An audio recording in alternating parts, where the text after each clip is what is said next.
Welcome back to another Throne and Liberty guide.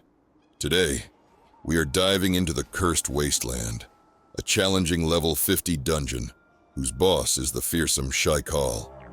This undead creature is, well, let's just say it's really something on the eyes.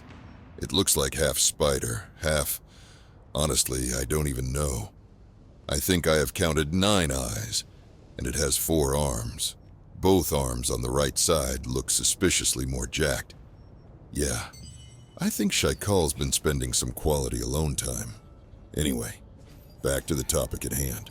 So, to get started, hit Escape to open the main menu and select Co-op Dungeon. On the left, select the Cursed Wasteland Dungeon. Over on the right, you will see the expected rewards when you open the dungeon chest, and you can also check their drop rates by clicking on the % sign. For this particular dungeon, you will need 300 dimensional contract tokens to open the chest. And don't forget, the minimum combat power required is 1,600. So check your gear, and if you're underpowered, gear up before heading in. Once you're ready, hit Party Matchmaking, select your role, and then hit Request Matchmaking to start looking for teammates. Once the Party Matchmaker does its magic, just hit Accept to enter the dungeon.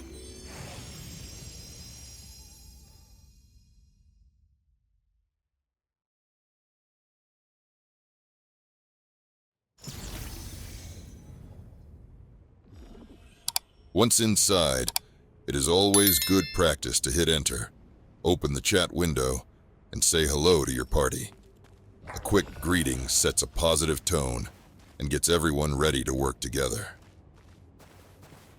The first thing you will want to watch out for are the glowing cracks on the ground. These cracks will stun and damage you if you step on them, so avoid them as much as possible while moving through the area. As for the initial groups of enemies, it's best to have your tank gather them up in clusters and deal with them as a group rather than one by one. This approach will speed things up and get you to the first boss.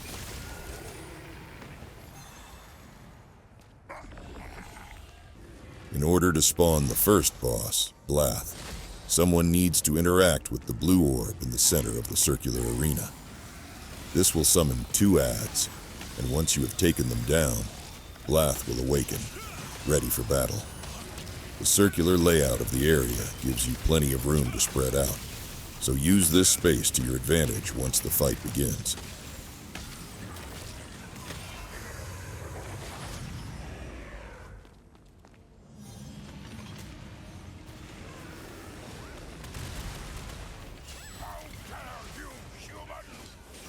Blath has 2 main mechanics. First, he'll periodically cast a ground area of effect attack. When you see the AoE indicator, make sure to move out of the area quickly to avoid taking damage. Second is his pull and maze mechanic. At intervals, Blath will pull all players towards him, surrounding them with a maze-like pattern of glowing cracks. Right after the pull, he releases an expanding AoE from the center. You'll need to carefully navigate through the gaps in the cracks to escape the AoE before it reaches you.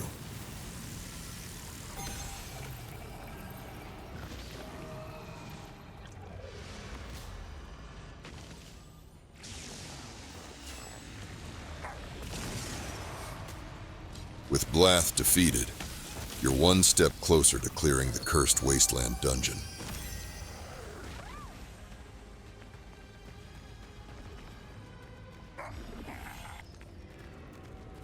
Now it's time for the next boss, Belrog.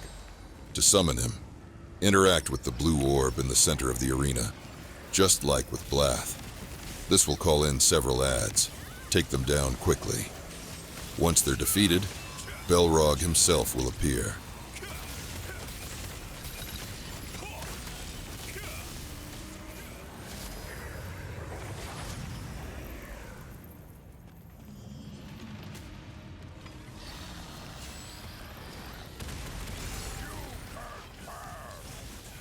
Belrog has 2 main mechanics you'll need to watch for. First, he'll use ground AoEs similar to Blath's, so keep an eye out for those markers on the ground and move out quickly to avoid taking damage.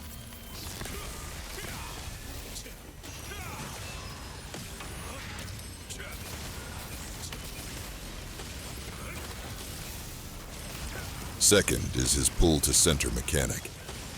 He will pull all players to the center of the arena, trapping you with glowing barriers or cracks. To escape, interact with the dark orbs located around the arena.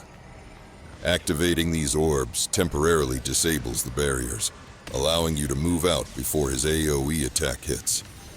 Quick coordination here is essential to clear the path in time.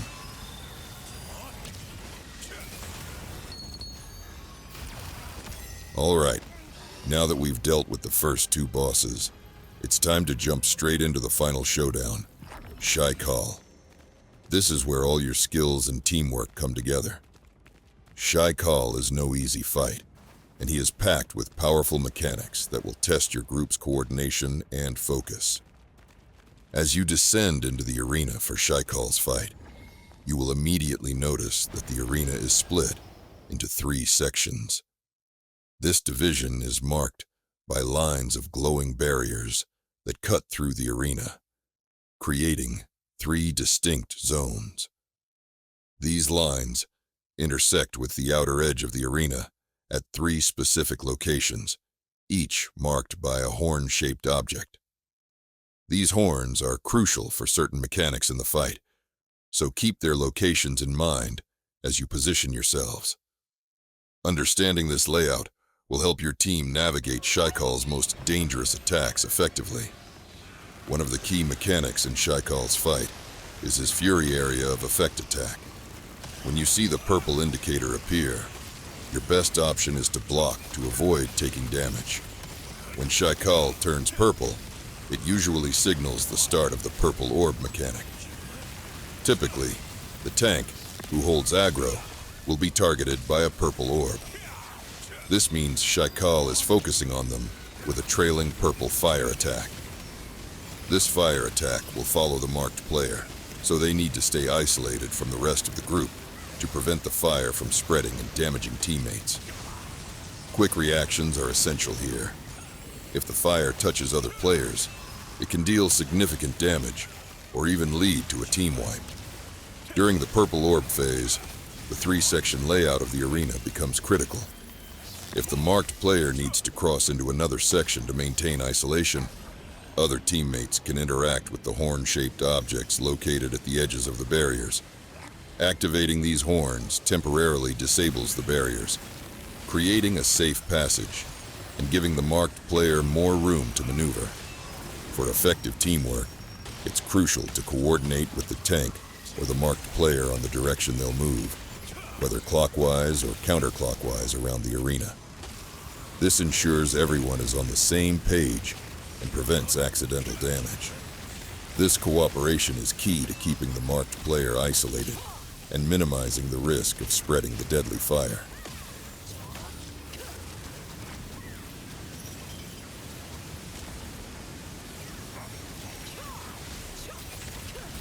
Another key mechanic to watch for is when he targets a player, creating a purple AoE underneath them. This purple zone spawns directly beneath the chosen player and deals significant damage if anyone stands inside it. When you see this AoE form, it's crucial to move out of the area immediately to avoid taking unnecessary hits. The marked player should quickly step away from the group to place the AoE safely, ensuring that it doesn't interfere with teammates. Quick reactions and positioning are key here to prevent damage and maintain control of the fight.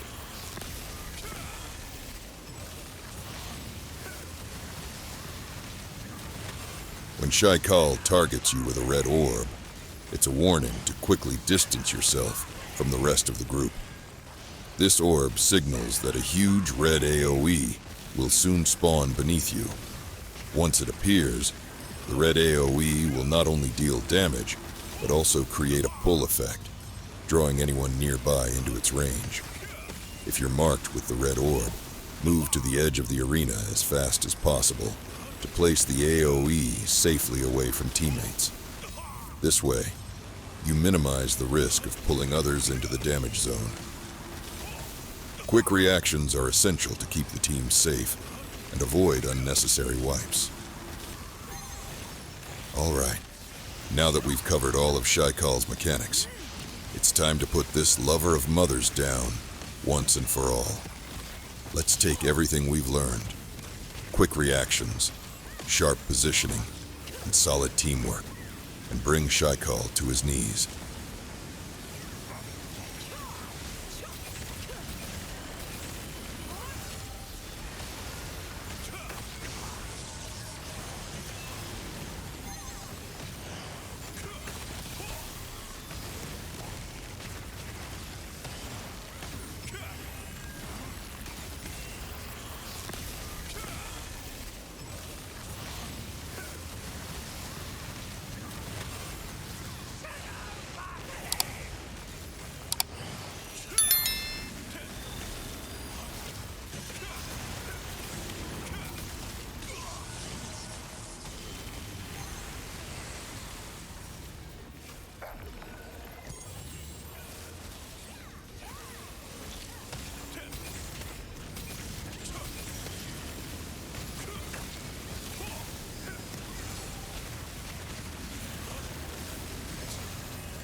And there you have it. With Shaikal defeated, you have conquered the Cursed Wasteland Dungeon. This was no easy feat, but with all the mechanics mastered, you brought down this ancient enemy. Well, what can I say? Thanks for sticking with me through the guide, and I hope it helped you in tackling this intense dungeon. Do not forget to like, subscribe, and leave a comment if you found this video helpful.